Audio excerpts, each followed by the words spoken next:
Hello बच्चों, आपका स्वागत है पाठ 12 मान गए लोहा में। सुखदा और संजय तेजी से विद्यालय की ओर जा रहे थे। दीदी वो देखो, हमारे विद्यालय की दीवार पर बच्चे कुछ पढ़ रहे हैं। संजय ने सुखदा से कहा।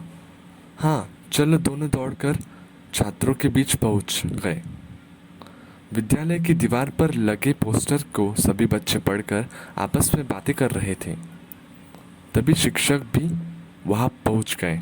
चलो बच्चों, अपनी अपनी कक्षाओं में चलो। आप सबको कक्षा में इसके बारे में बताया जाएगा। कक्षा में शिक्षक ने सभी बच्चों से पूछा, आपको इस पोस्टर का को पढ़कर क्या सूचना मिलती है? नरेश ने बताया, ऐसे व्यक्ति जिन्हें देखने, सुनने, बोलने, चलने आदि में कठिनाई होती है, उनके लिए विश्व विकलांगता दिवस पर विशेष कार्यक्रम आयोजित किया जा रहा है।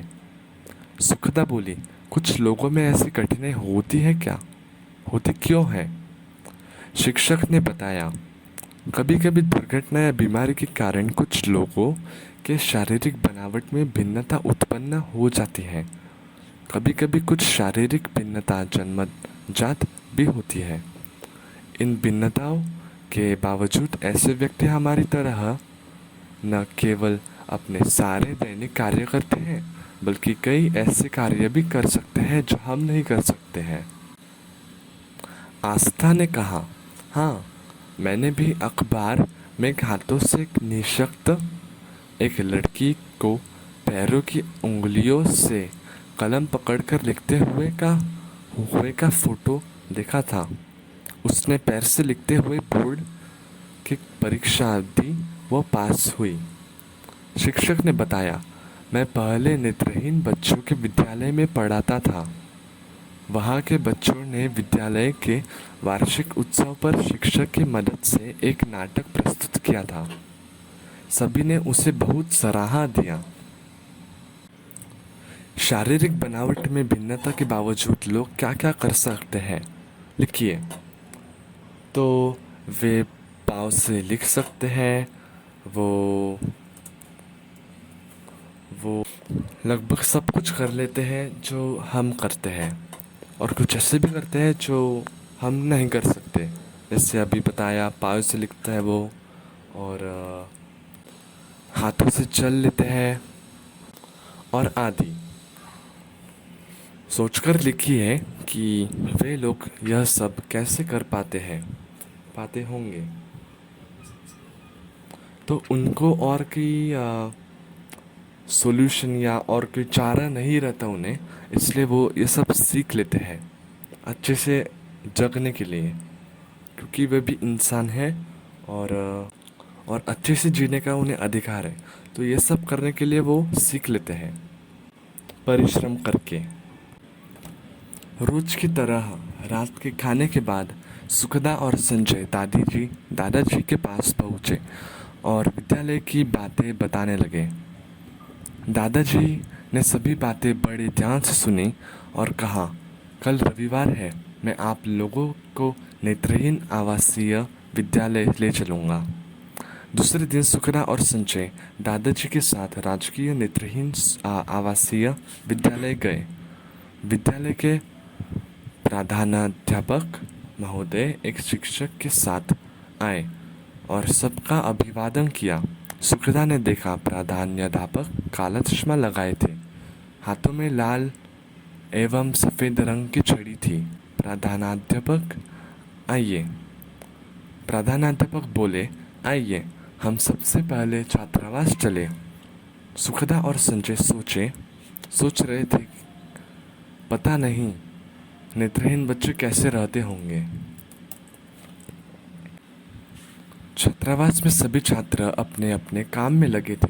कुछ कपड़े धो रहे थे, कुछ सामान्य लोगों की तरह स्नानघर और अपने कमरे की ओर जा रहे थे।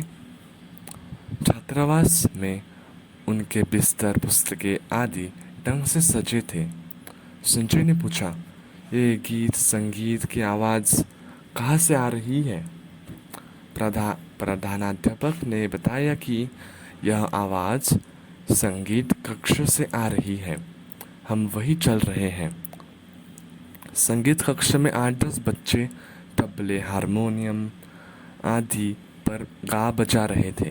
प्रधानाध्यापक बोले, वैसे तो इस विद्यालय के प्रायः सभी विद्यार्थी गीत संगीत में रुचि रखते हैं, परंतु कुछ विद्यार्थी तो गायन वादन में बड़े निपुण हैं। उन्होंने जिला और राज्य स्तर पर कई पुरस्कार जीते हैं। एक दूसरे कमरे के ऊपर पुस्तकालय का बोर्ड लगा था। वहाँ मोटी मोटी पुस्तकें कर रखी थी। दादाजी बोले, देखो सुखदा, ये पुस्तक ब्रेल लिपि में लिखी है। ब्रेल लिपि एक खड़े आयताकार स्लेट में 6 बिंदुओं को उभार कर लिखा जाता है। नेत्रहीन बच्चे इन उभरे बिंदुओं को उंगलियों के स्पर्श से समझते हैं। सुखदा और संजय यह सब जानकर बड़े प्रभावित हुए। नेत्रहीन, अब आप बाजू में देख सकते हैं कि ऐसे एक चित्र बना है, उसमें 6 डॉट्स पर ब्रेल लिपि लिखी जाती है, जहाँ पर उभरे हुए बिंदुओं को के स्पर्श को हाथ से छू के वह समझते हैं। ठीक है। नेत्रहीन बच्चे छात्रावास में क्या क्या कर रहे थे, तो आपको ये पाठ के आधार पर लिखना है। नेत्रहीन बच्चे कैसे पढ़ते हैं, तो अभी जैसे बताया कि वो उनके पुस्तकों में उभरे हुए अक्षर रहते हैं, जिनको उन्हें हाथ से स्पर्श करके समझना पड़ता है। अब अगला पेज। 3 दिसंबर को विश्व विकलांगता दिवस पर आयोजित कार्यक्रम में शिक्षकों के साथ सुखदा, संजय व विद्यालय के सभी बच्चे पहुंचे। नगर भवन में लगी कुर्सियों पर विभिन्न प्रकार के शारीरिक चुनौतियों वाले व्यक्ति बैठे थे। दीवारों पर विभिन्न प्रकार के पोस्टर व बैनर लगे थे। इन पर समाज कल्याण विभाग के द्वारा निःशक्त व्यक्तियों एवं छात्राओं के लिए चलाए जा रहे कार्यक्रमों की जानकारी दी गई थी। छात्र छात्राओं को दी जाने वाली सुविधाओं के बारे में भी जानकारियाँ थी। विश्व विकलांगता दिवस के अवसर पर शारीरिक चुनौती वाले व्यक्तियों के लिए विभिन्न प्रकार की खेल प्रतियोगिताओं व आयोजन किया गया। प्रतिभागियों ने बड़े उत्साह से भाग लिया। पोलियोग्रस्त इकबाल अहमद ने सबसे ज़्यादा पुरस्कार जीते। उसके चेहरे से आत्मविश्वास और खुशी झलक रही थी। मंच से उतरते ही बच्चों ने इकबाल को घेर लिया। सुखदा ने उससे हाथ मिलाते हुए कहा, भैया मान गए आपका लोहा। सुखदा ने इकबाल अहमद को ऐसा क्यों कहा? भैया मान गए आपका लोहा। तो लोहा मानना का अर्थ होता है कठिन से कठिन काम कर पाने की क्षमता को मानना। तो इस पाठ का शीर्षक ही है मान गए लोहा।